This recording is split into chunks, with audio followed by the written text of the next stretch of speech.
Thomas, Bernd, thanks for joining me for a coffee. Pleasure. How are you both doing today? Not too bad. It's a nice sunny Monday. Good way to spend a Monday afternoon. So what are you guys working on at the moment? Why don't you, Bernd, tell us? Yeah, well, at the moment it's a research project we are doing together, and it's sponsored by the MS Society in the UK, and we are looking in general at the question about early versus late treatment in relapsing and remitting multiple sclerosis. So we are using different approaches for that, yeah, this is the first general introduction about that. And do you want me to go into detail already now? Well, tell us more. I'm intrigued now, so tell me some more. Yeah, so the approaches we are looking at, in general, when we are talking about treatments in multiple sclerosis, we have these two main classes, like first-line therapies and the high-efficacy therapies. And I think to make it very short in terms of how to explain it, but with the first-line therapies we know they might not be as efficient as the high-efficacy ones, but we also know that we have less side effects. So the question in general we have in this topic is, or in this field, if you're looking at long-term disease outcomes, what might be more efficient for the patient, right? Should we start with a first-line therapy, which might not be as efficient, but we know the side effects are not as strong, and then maybe, if there is a disease breakthrough, escalate it, so which is also called an escalation approach, or should we directly start with the highly efficient therapy, but we also know there are more side events and adverse events for that. So, and this is what we are approaching in this project.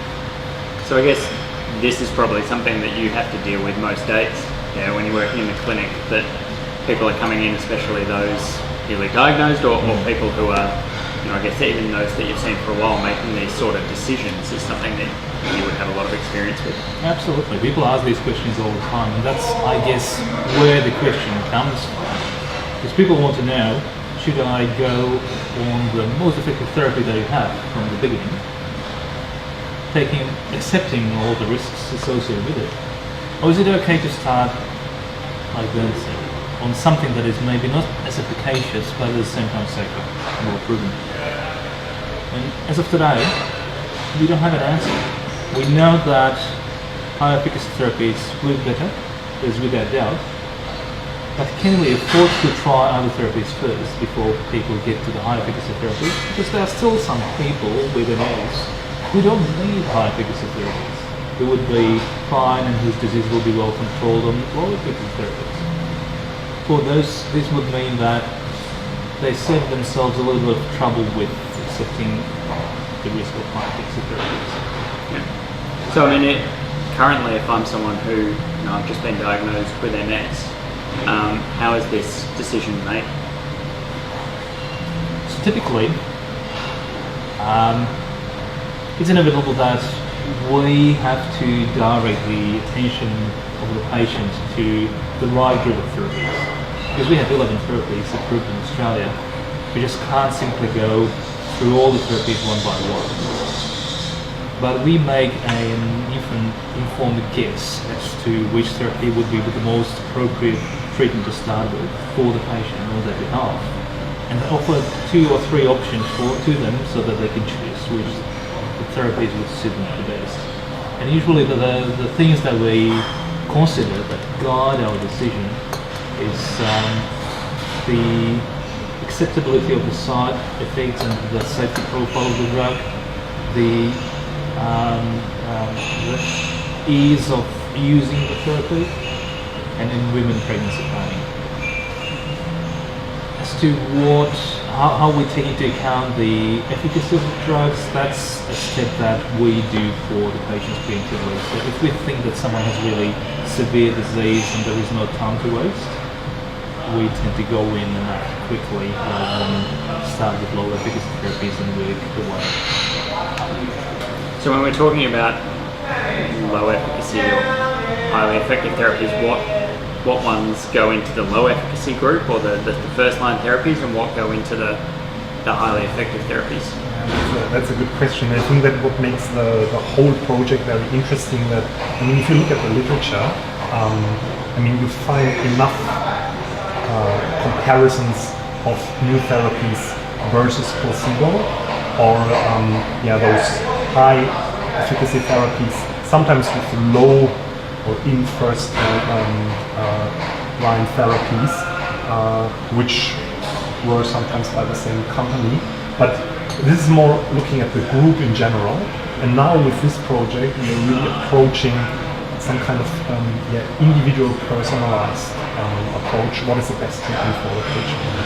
And what you said is how we start, or which therapy might be the best in between if you compare those two groups. I think Thomas can explain that better, but from my perspective, a non-clinician, I think you really have to, what we can do is, from the research point of view, we can support that if we look at the whole database, right, which we have with MStranslate, more than 40,000 patients, which is a really valuable database. But on the other hand, we should not forget, if we have the patient there, it's not like only looking what the research says. Like, so I think Thomas is a better person to answer that than how to decide what we look at. I mean, we can support him or the clinicians with our research, definitely, but in the end, it's always the clinician that has the final decision. Yes, this is a very important point what you're mentioning, because what we've had, the information that we have, the evidence that we have from research, from trial level data, is always about groups. It doesn't tell us who's the best patient for the best therapy at the right time, or the other way around. What is the right therapy for the right patient at the right time? So what Bernd's research allows us to do is to look not only at the overall effect of high efficacy therapies when started early versus when started late, but also to look into subgroups. And what we really want to do, and that's something that we would need a little bit of support with, is to look into subgroups of patients, to look into subgroups of patients. So what we would really like to do is to look into subgroups of patients stratified by age, their level of disability, their previous frequency of relapses, and use that information to guide decisions in individual people. Who is the right candidate for early aggressive therapy, and who's the time to wait and first try something different. Yeah. And all of the data that you're looking at for this, actually maybe let me take a step back from that. Is it fair to say that clinical trial results and what we see published are quite different, occasionally, to real world outcomes? I know that's a big question. I've had enough caffeine now to ask questions like that. They are restricted. Yep. Because the definition of a clinical trial is that it uses very clearly defined patient cohort. So you would have restrictions around age, around minimum and maximum disability levels, minimum number of relapses people have experienced before. So these trials can provide answers about the general overall effect of the therapy. It's very important, and there are answers that without which we will not be able to tell that the treatment A is better than treatment B, or treatment B is better than placebo. But it doesn't tell us anything about who's the right candidate for that treatment.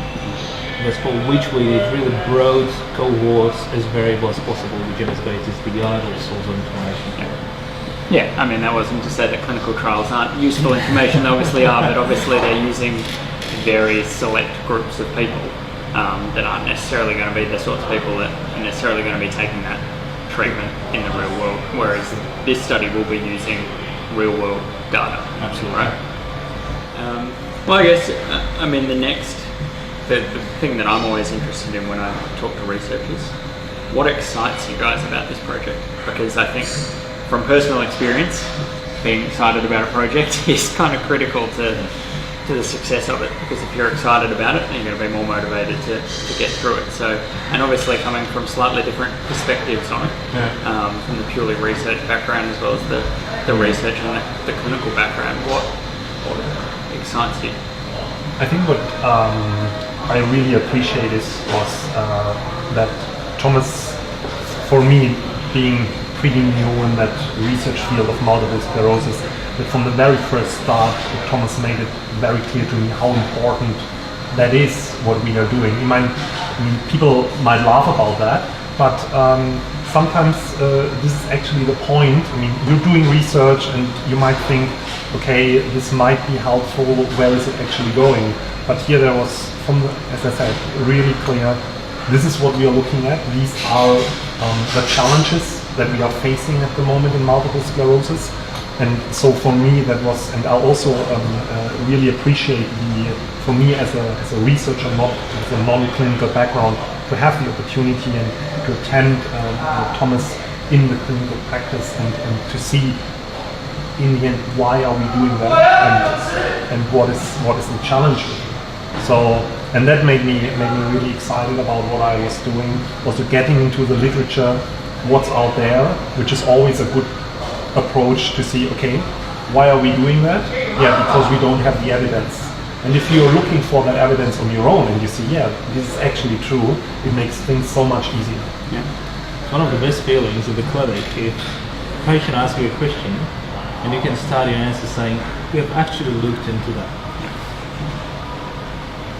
And so, I guess for you, same question, what excites you about this project? I think I've answered that bit about the path. What excites me next are the following steps, so what we would like to do next, and that's what we need a little bit of help for, and that's adding additional layers to that basic analysis. So one topic that I mentioned is the subgroup analysis, so really moving the analysis from the group level to individual patients.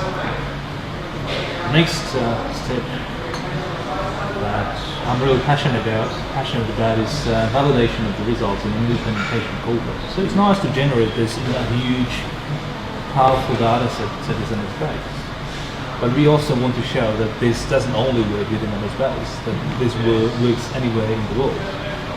So I think for the sponsor of the initial core study, the UK Society, it is really interesting to look into global data, not only UK data, to answer that question whether people should start earlier on aggressive therapy or not. And there are further implications in the future, and we were talking about projects that are somewhat linked to this core project, such as developing an algorithm for predicting individual treatment outcomes, which is a work in progress at the moment. It's not necessarily part of this project, but it's linked, and definitely this will help us inform that project. So in the end, we want to provide a tool to the clinician where they can sit down with the patient, think about their life circumstances, and put that information into an algorithm that will help them choose the right treatment at that moment. So assuming that all is successful and you're able to do everything that you want to do, we get the funding to enable to do all of these extra parts of it. We talked about what it's like now if I'm a person with MS coming in and talking to you and saying, what are my options? Assuming this is successful and the project achieves all its goals, how's that process going to change? Let's go a few years down the track when all of this data has been analysed and you have all of the answers to these questions, and I walk into your office again. Any idea what that's going to look like? And obviously that's this is prediction, and obviously prediction about what it will be, but how might that process sort of evolve?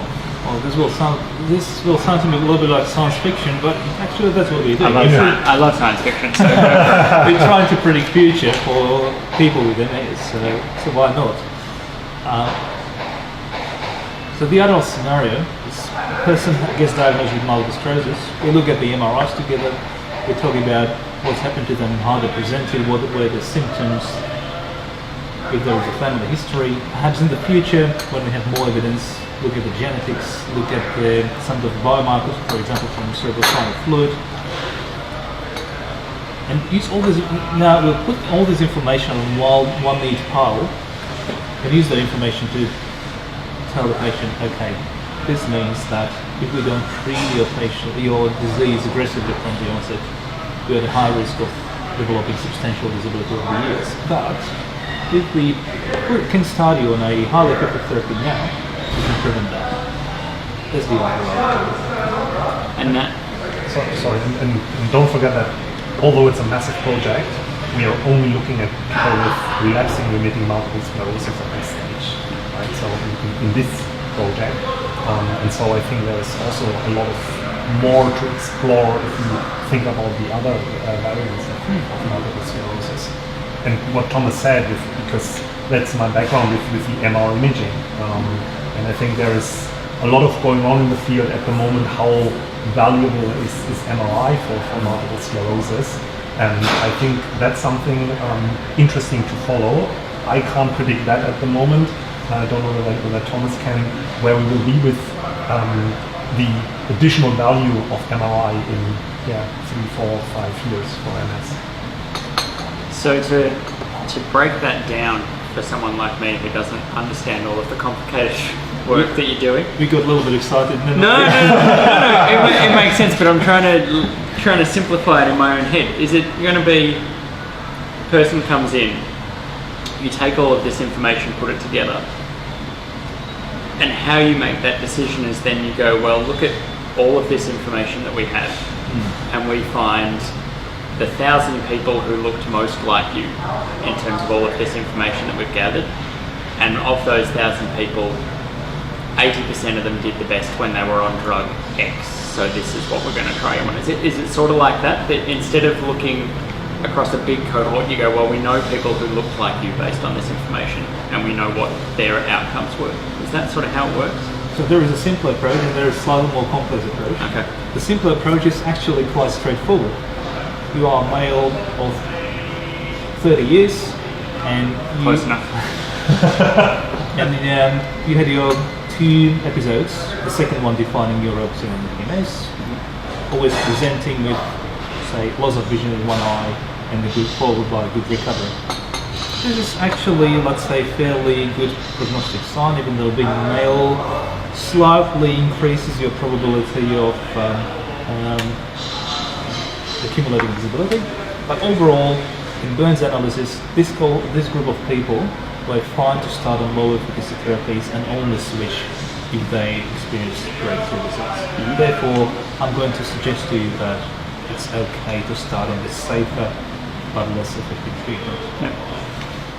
Okay. The more complex solution that I alluded to is the model that I was talking about, which will be an online model, a web-based model, which will become part of the MS base interface.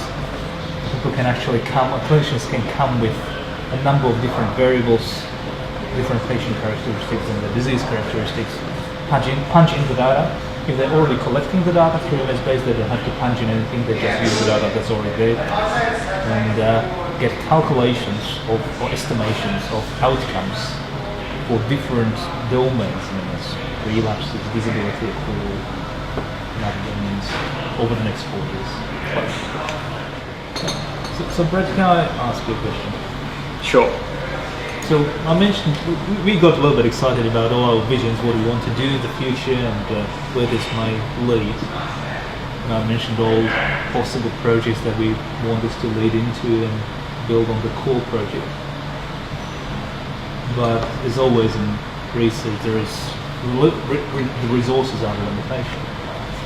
But also I understand that probably one downside of research, being involved in research institutions, is that it's not necessarily the community driving the research, it's the researchers exploring what they think is important. You work very close with the community. So do you think there is a role for the community in this process?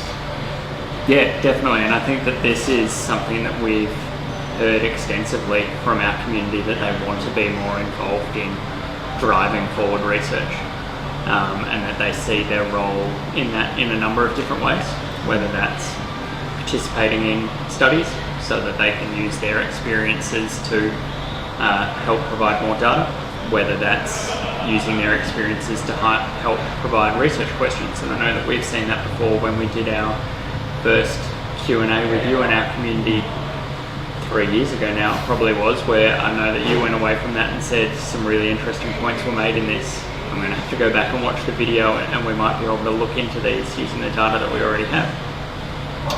Or potentially, as you're saying, it's helping by providing those resources. And so, you know, crowdfunding is now something that's becoming more and more common around the world. And so, as we've mentioned briefly before on MStranslate, we've sort of hinted this is going to be something that we're going to be getting into. And so this is something that we are launching. And I guess having had conversations with you about this project and talking about, you know, here's what we do have funding to do. As is always the case, there's always a lot more that you need to be able to, or that you want to be able to do to really answer all of the questions that you have. And so what we're really keen to do for this is to launch this as a crowdfunding project to help the community push forward this research if they want to provide some of the funding to be able to allow you to be able to answer all of those extra questions that you have. Because, as I guess both of you mentioned, we see that there's some real outcomes to this and real benefits for people with MS. So, you know, it comes down to, hopefully, if people are interested in that and also see the benefits of it, that they may be able to help support it so that all of those questions can be answered. So I guess that's what we're going to be doing, and this is the first steps in that. But I guess one of the things that we've also talked about when we've sort of been discussing this a little bit is, for you, what's been really important is that you also want a lot of give and take for that, right? And that you want a lot of two-way conversation with people throughout this process. Absolutely. Because for you want a lot of feedback on what's going on, and so, you know, what sort of things, do we have some ideas as to what sort of things we may be doing across the course of the campaign? I probably have some ideas, but you might have some ideas as well. I mean, you'll be, and both of you potentially, you know, doing some Q&As with our community to answer any questions that they might have. That will be. And I think there's a couple of presentations that you'll be giving across the time of the campaign as well. That is correct. I think you mentioned that you're planning to visit the UK, so that would be a great opportunity to catch up with our sponsor, the UK MS Society, for this project, also perhaps with our collaborators in Sweden. And you're giving a presentation on the Gold Coast. That's right. So we bring this the core project, the results of the core project, to the ANZAN, the Association, the Australian New Zealand Association of Neurologists meeting this year in a couple of months' time. So there will be the first glimpse of the result from the core study. And so we may or may not, we're unsure at the moment as to whether we'll be filming that to show people, but even if we don't film that, we'll probably do something to provide an update to the community around those results. That would be fantastic. And potentially, I think you mentioned that there'll be a presentation at ECTRIMS later in the year. Is that? Well, we're submitting. Happy to go to Paris, yeah. So that we will be submitting an abstract, yep. And it's of course for the ECTRIMS research scientific committee to decide whether they give us the opportunity to present this as a whole presentation. And again, I guess if that goes ahead in some way, shape or form, we'll hope to try and bring those updates to the community as well. Well, I don't know about you guys, but my coffee is well and truly emptied. Needed that caffeine hit. I have a teleconference in a minute. Oh, okay. Literally. Let's wind it up there then. Thank you for your time. Thanks for having coffee, and we'll be talking again soon. Thank you. Of course. Thank you guys.